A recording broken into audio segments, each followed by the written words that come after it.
Assalamualaikum warahmatullahi wabarakatuh. Bismillahirrahmanirrahim. Alhamdulillahirabbil alamin. Allahumma shalli ala sayyidina Muhammadin abdika wa nabiyyika wa rasulika nabil ummi wa ala alihi wa sahbihi wa sallim tasliman biqadri azamati dzatika fi kulli waqtin wa hin. Amma ba'd. Bismillahirrahmanirrahim. Kita lanjutkan ini soal adab, ya. Bagaimana kita berserasi adab kita dengan seluruh ikhtiar kita dalam rangka menuju kepada Allah Subhanahu wa taala. Nah, termasuk dalam hal ini soal bagaimana adab kita ketika berikhtiar dan berdoa. Nah, beliau mengingatkan, Ibnu Athaillah, Bismillahirrahmanirrahim, laisa sya'nu wujudut talabi, innama sya'nu antur zaqa husnal adabi. Jadi yang urgen itu bukanlah ketika seluruh proses ikhtiar Anda, doa Anda itu tercapai. Bukan itu yang urgen. Yang dinilai oleh Allah juga bukan itu. Tetapi apa? Innama sya'nu antur zaqa husnal adabi. Yang sangat-sangat penting dan urgent ini adalah apabila Anda diberi rizki oleh Allah berupa adab, etika paling luhur di dalam jiwa kita, batin kita, itu namanya adab. Nah, adab itu sesungguhnya adalah rizki, anugerah dari Allah. Manusia pada hakikatnya tidak mampu berupaya untuk membangun adab yang bagus tanpa adanya inayah, tanpa adanya hidayah, tanpa adanya anugerah dari Allah Subhanahu wa taala. Nah, itu karena itulah seluruh proses hidup ini, ya, hidup ini, baik hidup kita ini yang bersifat manusiawi, ya, hal-hal yang sifatnya manusiawi ini ya berhubungan dengan hak dan kewajiban secara manusia, antar sesama manusia, maupun hubungan kita dengan Allah Subhanahu wa taala itu harus dilimpahi adab dari Allah Subhanahu wa taala melalui sebuah kesadaran. Apabila kita merasakan bahwa seluruh adab, ya, seluruh adab itu sebagai satu nur, minnah, fadl, rahmat, dan hidayah dari Allah, maka suasana yang terekspresi di balik seluruh proses yang kita lakukan ini akan sangat-sangat beradab. Jadi adab ini lebih merupakan wilayah batin yang paling dalam. Nah, adab ini nantinya melahirkan akhlak. Akhlak inilah yang membangun gitu amaliyah kita, apakah amaliyah kita menjadi amal yang buruk atau amal yang baik, ya. Sangat tergantung adab sesungguhnya yang ada di dalam batin kita. Karena adab yang baik juga akan melahirkan akhlak yang baik dan melahirkan amal yang baik juga, amal yang soleh juga. Nah, ini dari sinilah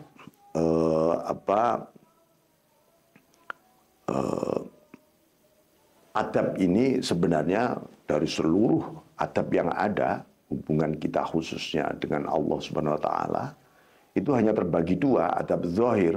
Adab zahir kita ya melaksanakan seluruh hak dan kewajiban. Maksudnya disebut iqamatil hukuk. Kalau menurut Syekh Ahmad Zarruq, para sufi itu seringkali menggunakan kata hak atau jamaknya hukuk, padahal artinya adalah hak. Tetapi itu bermakna kewajiban sebenarnya. Nah, kenapa tidak iqamatul wajibat, tapi lebih menggunakan iqamatul hukuk? Karena ini kembali kepada adab. penggunaan istilah saja para sufi menggunakan adab. Kalau kewajiban, nah, itu rasanya sebuah beban, sesuatu yang harus kita lakukan, apakah ikhlas maupun tidak. Tetapi ketika kita bicara hukuk, sholat misalnya, sholat itu hak, puasa itu hak, berbuat baik itu hak. Haknya siapa? Hak Anda. Hak itu milik. Nah, kalau itu milik Anda, sholat itu milik Anda, itu berarti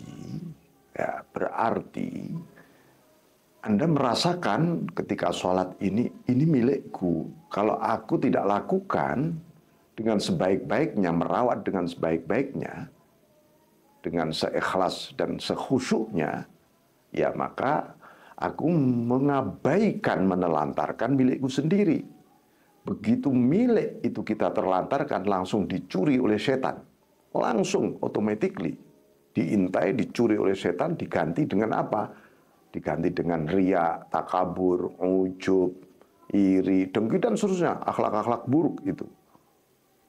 Nah ini, karena itu yang bersifat zahir. Jadi melaksanakan iqamatul hukuk, ya. Yang kedua ada fil batin, itu al-i'rad an kulli makhluk. Batin harus dibersihkan, berpaling dari segala hal yang namanya makhluk. Makhluk itu, ini simpul seluruh adab batin, harus disingkirkan dari batin kita. Itu. Karena apa? Batin kita ini adalah wilayah dan ruang atau rumah ilahi.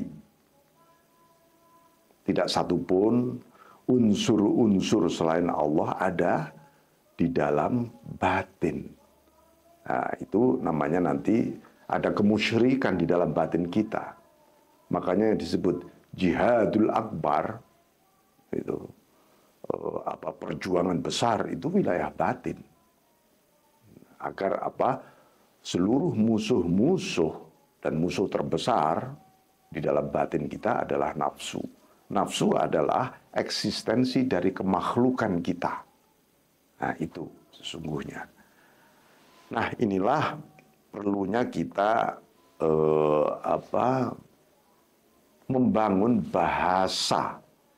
Bahasa itu artinya sesuatu yang hidup di dalam diri kita, yang kita aksentuasikan dalam bentuk tindakan maupun kata-kata. Ini bahasa batin kita. Makanya ada istilah lisanul hal afsahu min lisanil maqal. Lisanul hal, bahasa batin, itu lebih fasih dibanding bahasa oral, bahasa lesan. Karena apa? Bahasa batin itu adalah bahasa yang sesungguhnya menghubungkan dialog ucapan-ucapan batin Anda dengan Allah. Maka lebih fasih di situ. Inilah beliau melanjutkan ma talabalaka syai'un mithlul ittirar wala asra'a bil mawahibi ilaika mithlul dhillati wal iftiqar. Ini adalah bahasa hal yang menyelubungi para arifun, orang-orang yang mengenal Allah. Jadi karena para arifun itu sebenarnya sudah tidak butuh apa-apa, tidak memiliki hajat apa-apa, kecuali adalah hajat untuk merasa memiliki terus-menerus rasa terdesak. Maka beliau menyebutkan tak ada sesuatu yang lebih utama pada dirimu dibanding ittirar. Ittirar itu rasa terdesak terus-menerus, rasa tak berdaya terus-menerus, rasa tak mampu terus-menerus, rasa hina dina, dan rasa tak berkompeten terus-menerus. Jadi sesuatu yang kita raih itu sebenarnya yang kita cari. Para arifun itu melaksanakan doa, ikhtiar hidup, berjuang Supaya apa? Supaya merasa ittiror di hadapan Allah. Gitu. Ittiror. Rasulullah SAW berperang misalnya. Supaya terus-menerus menjaga ittiror, rasa terdesaknya. Supaya terus menjaga zillah, ya, hina dinanya di hadapan Allah. Maka di dalam peristiwa perang Badar, ya, itu Allah sampai menurunkan satu ayat, walaqad nasarakumullahu bi badrin wa antum adillah. Sungguh-sungguh niscaya Allah telah menolongmu di perang Badar. Dan ketika itu kalian semua dalam kondisi adillah. Adillah itu hina dina di hadapan Allah.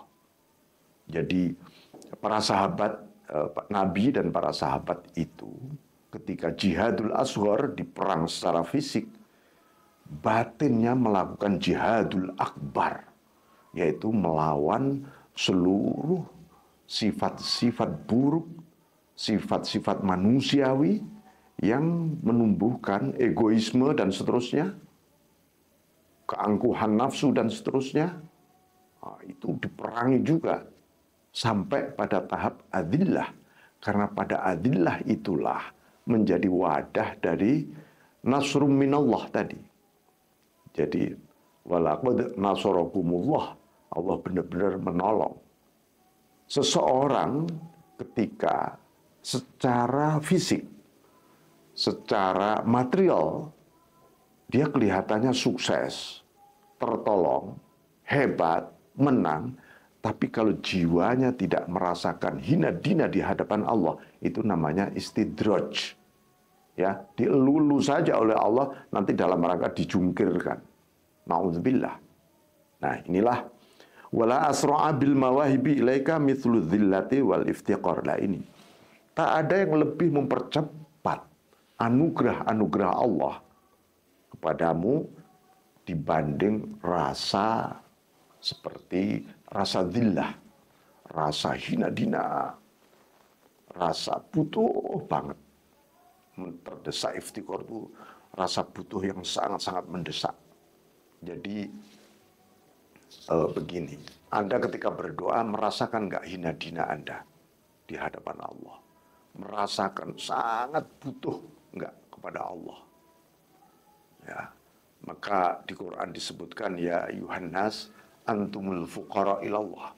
Hai manusia, kalian ini semua butuh Allah. Dan rasa butuh itu harus kita jaga terus-menerus. Jangan sampai sesekali kita butuh kepada Allah, sesekali tidak. Ya Allah itu sendiri yang kita butuhkan sebenarnya. Karena tanpa dia, jangankan berkedip, detak jantung Anda saja akan berhenti. Tanpa dia, Anda bahkan tidak akan pernah ada di dunia ini. Makanya seluruh proses ubudiyah kebajikan itu semata-mata, ya, semata-mata karena itu inayah, didahului oleh inayahnya Allah Subhanahu wa taala. Jadi datangnya anugerah-anugerah, misalnya kalau ilmu, Allah menyebutkan ada namanya al-ulum al-laduniyah ar-rabbaniyah, ilmu-ilmu laduniyah yang langsung dari Allah. Itu kalau tidak ada wadah berupa dhillah dan iftiqar, itu palsu pasti. Itu laduni-ladunian, itu abal-abal. Itu bisa-bisa itu bisikan jin, ya bisikan setan, jin dan seterusnya. Jadi asrar rabbaniyah wal asrar rahasia-rahasia rabbaniyah yang dilimpahkan itu adalah Allah gitu. Allah menakdirkan Anda untuk iftiqar dan zullah, merasa hina dina. Kenapa? Karena hina dina dan iftiqar, rasa butuh, itu adalah tonggak utama dari kehambaan kita kepada Allah. Apa artinya? Anda hebat, misalnya ilmu Anda Anda dibuka rahasia langit dan bumi, seisinya, rahasia alam malakut, alam jabarut, alamul lahut misalnya. Tapi Anda kehilangan kehambaan. Itu berarti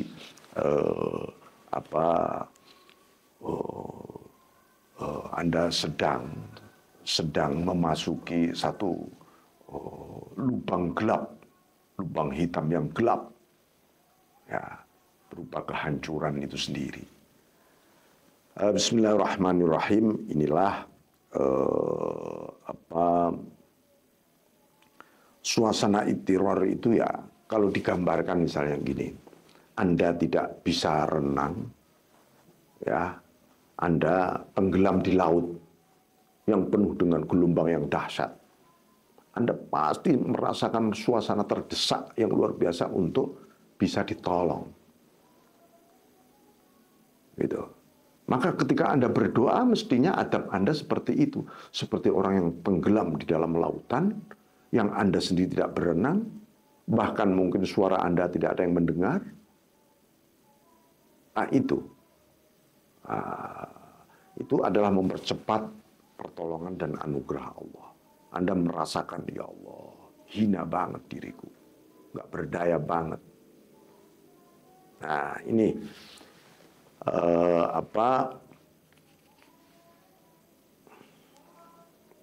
jadi maka itulah suasana jalaliyahnya Allah, kekuatan ilahiyah, daya ilahiyah.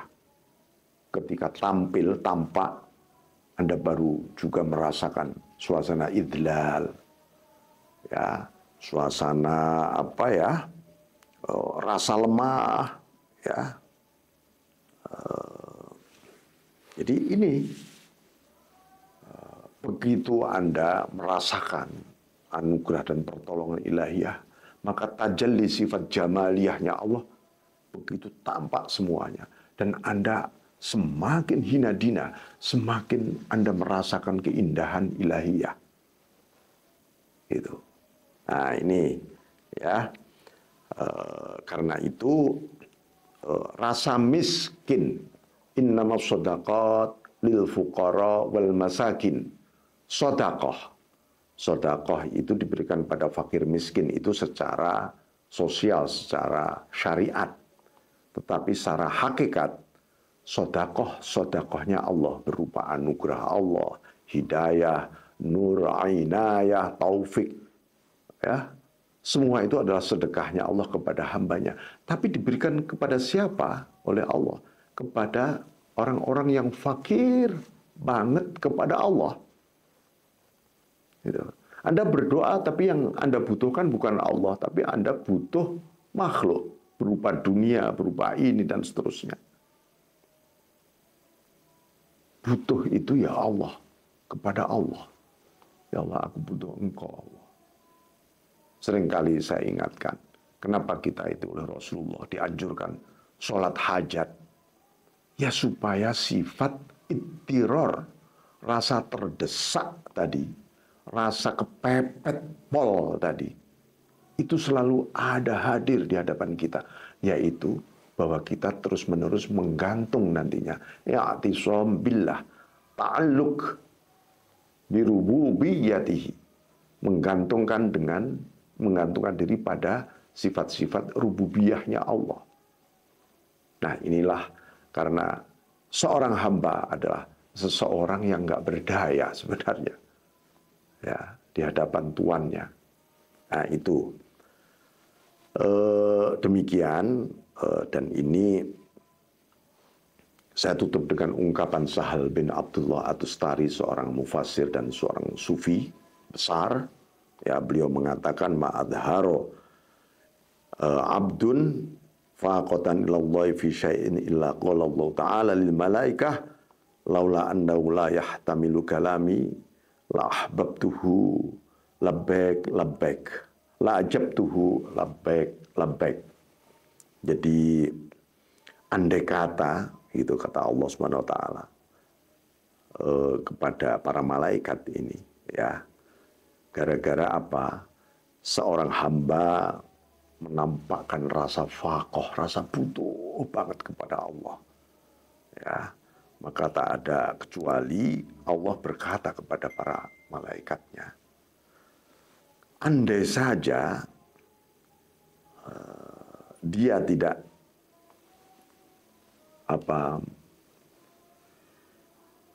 menanggung beban dari kalam-kalamku, ya, maka aku akan menjawab dengan kata labbaik, labbaik. Iya, iya, iya, iya aku ijabai, aku tolong aku. Ya, maksudnya begini,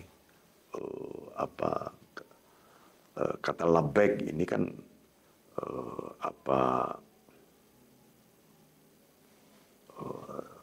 rasanya tidak pernah diucapkan, difirmankan oleh Allah di dalam labbaika, labbaika misalnya. Di Quran juga tidak disampaikan. Tetapi Allah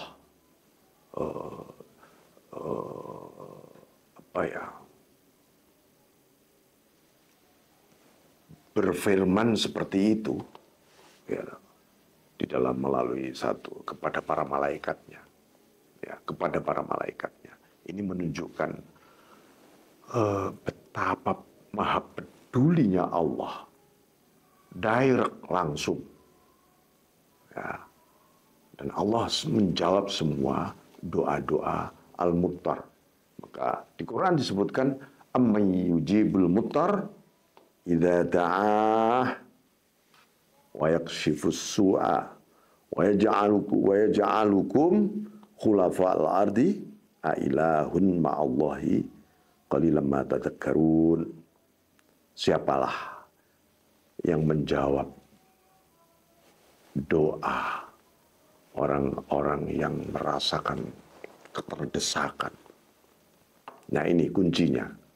Kecuali Allah maksudnya. Itu.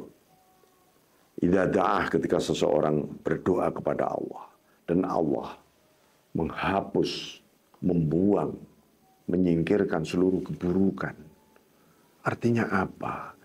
Ketika kita berdoa dengan penuh iftiqar, ittiror, ya, itu pada saat itu juga Allah menghapus keburukan sebenarnya. Gitu. Makanya dan aku jadikan kalian semua sebagai khulafa al-ard, para khalifah-khalifah di muka bumi. Syarat makom khalifah, bukan makom khilafah ya, makom khalifah itu, khalifatullah fil ard itu adalah ittiror. Ini secara ruhaniah. Orang yang muttar, orang yang hatinya bergantung terus-menerus kepada Allah, dia memasuki makom yang namanya makom khalifah. Siapapun itu. Bukan khalifah politik ini ya, bukan. Khulafa al-ard artinya dia adalah khalifah-khalifahnya Allah di muka bumi. Itu. Apakah ada Tuhan selain Allah? Itu artinya apa? Para khalifatullah fil ard itu hatinya full Allah. Full Allah. Nggak ada makhluk di hatinya. Itu loh. Jadi tidak ada makhluk di hati para khalifahnya Allah. Qalilan ma tadhakkarun, kalian ini sedikit sekali yang mengingat itu semua. Ya. Demikian saudara sekalian, wa'afu minkum wallahu muwaffiq ila aqdariq. Assalamualaikum warahmatullahi wabarakatuh.